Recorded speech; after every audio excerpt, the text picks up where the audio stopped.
Welcome back to Mimi's Organic Eats. Today we're making homemade chocolate marshmallows without eggs. These soft and squishy marshmallows are so much better than store-bought. These were such a popular menu item at my bake shop and they're so easy. Let me show you guys how to make them. So first we're going to add 22 grams of gelatin to the bowl of your stand mixer, and you guys want to make sure that you have the whisk attachment. So next we're going to add in half a cup of cold water. This is going to bloom the gelatin, and then you're going to stir it immediately with a fork. Stir it really well and make sure that no clumps are forming. And so this is not the traditional method of blooming gelatin. Most people will tell you to add the water in first and then sprinkle your gelatin on top and don't touch it. But I do mine a little bit differently, and here's why.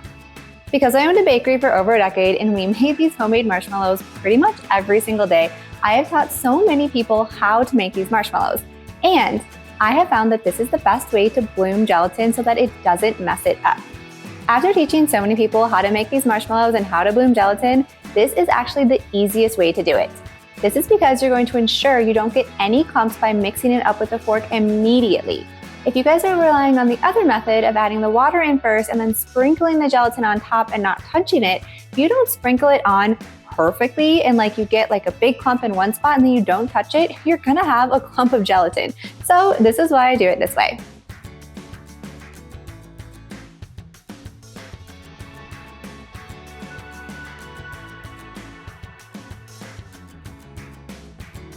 And that's it. So go ahead and transfer the bowl to the stand mixer, and we're gonna let this sit for a few minutes while we gather the other ingredients. So we're gonna be using a 3-quart pot, and I have 454 grams of organic cane sugar. Now I like to put this on the scale to weigh the corn syrup because it's just so much easier. So next we're gonna add in 312 grams of organic light corn syrup, and I'm using Wholesome today. This is what we use at my bake shop. I honestly think that Wholesome is one of the only brands out there that makes organic corn syrup.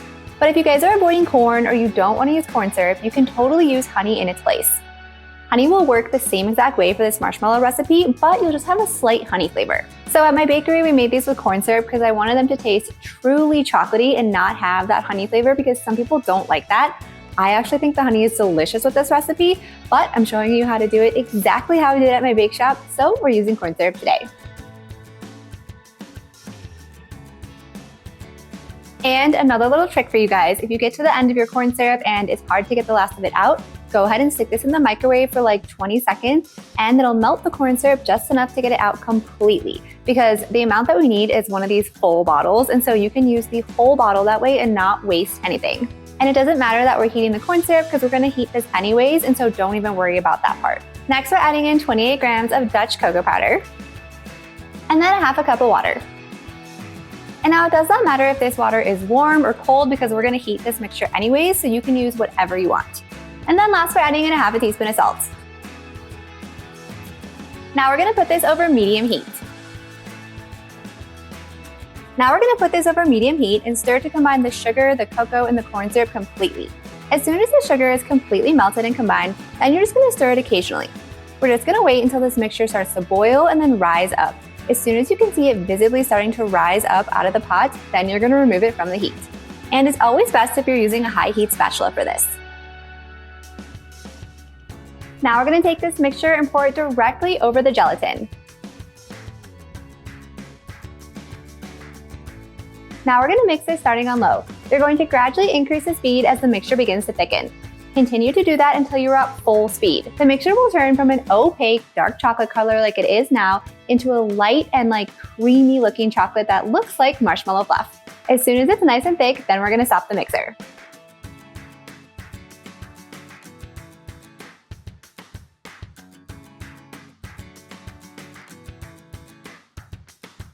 So once the mixture is really thick and fluffy, it'll resemble marshmallow fluff. I would always tell my staff at the bakery that if you could take this fluff and write the first letter of your name in the mixture, so if I were to write an M right now and I can still see it, then you know that it's done. This whole process of whipping the marshmallow will take about 10 minutes. And it'll take even longer if you don't turn your mixer up every time that it's available to go up. So you want to make sure you're watching over it and then turning it up as soon as the mixture is thick enough to turn it up even more. So once we know that our marshmallow fluff is ready, then we're going to add in 1 teaspoon of vanilla extract. Now we're just going to mix this for a few rotations to combine the vanilla completely.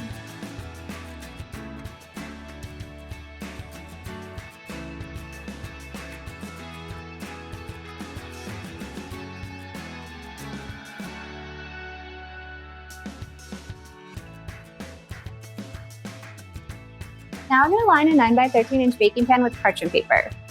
Now parchment paper is crucial for marshmallows, don't skip this step. And then I like to use some binder clips and kind of just clip down the edges. This is going to help keep it in place.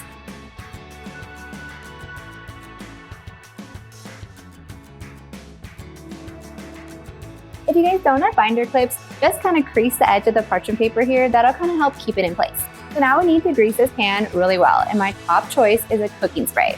While I usually never use cooking sprays, it is really crucial for marshmallows.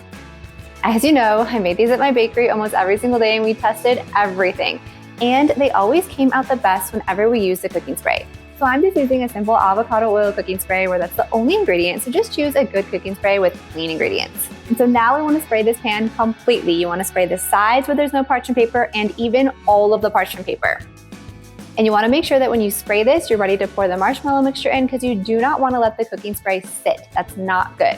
So we are all ready to put the marshmallow in, so now I'm going to spray it. Now we're just going to pour the marshmallows in.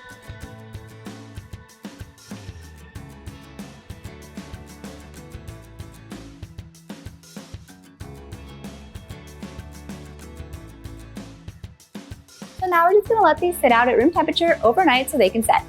And you guys just want to make sure you're leaving these on an even surface. If you have any sort of slanted surface, then you're going to have taller marshmallows on one side and shorter marshmallows on the other side. I have done it before many times. So I'll meet you back here tomorrow and we'll cut up these marshmallows. So now that our marshmallows have set overnight, it's time to remove them from the pan and cut them into small little squishy squares. So first you guys are going to need a baking sheet that's lined with parchment paper. And now I have some powdered sugar and some Dutch cocoa powder in my sifter, and we're going to sift it all over this baking sheet. We want to coat it completely.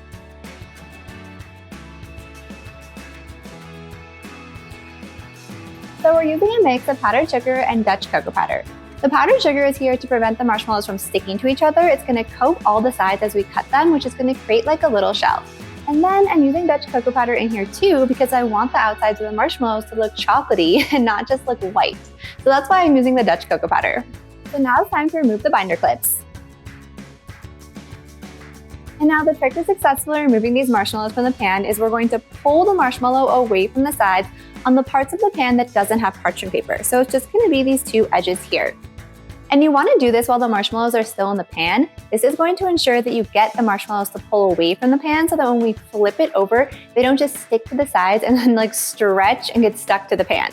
So before we do this, make sure you coat your hands in a little bit of this powdered sugar mixture. This is going to ensure that the marshmallow doesn't just stick to your hands.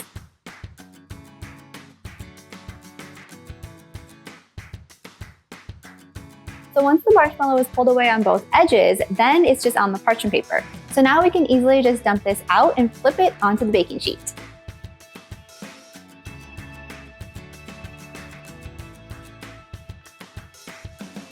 Now we're going to take our powdered sugar and cocoa mixture and sift it all on top of the marshmallows. We want to coat them completely.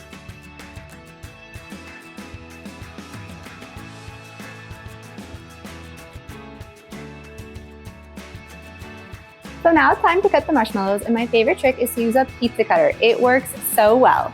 So we're gonna cut these into 24 large marshmallow squares, and then if you guys wanna make mini marshmallows, you can cut each square into 4 from there. So we're gonna go 6 and then by 4.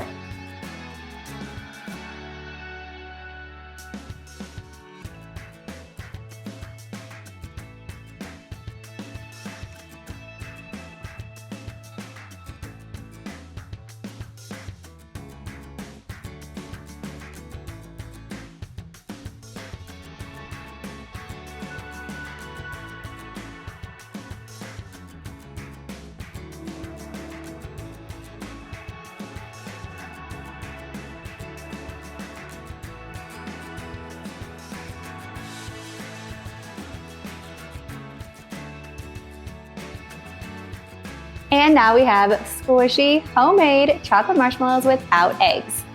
If you guys want to make these mini, then you're just going to cut each of these large squares into 4.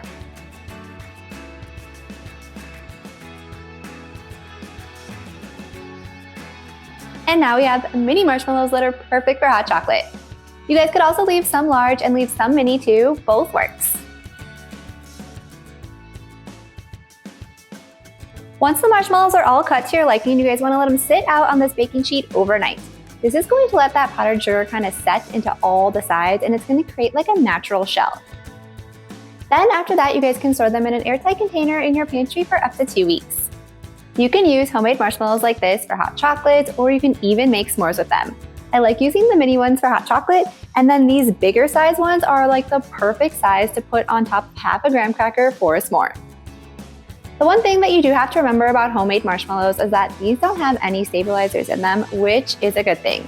So you can't roast them low and slow over an open flame like a bonfire, but they do torch up perfectly with a kitchen torch.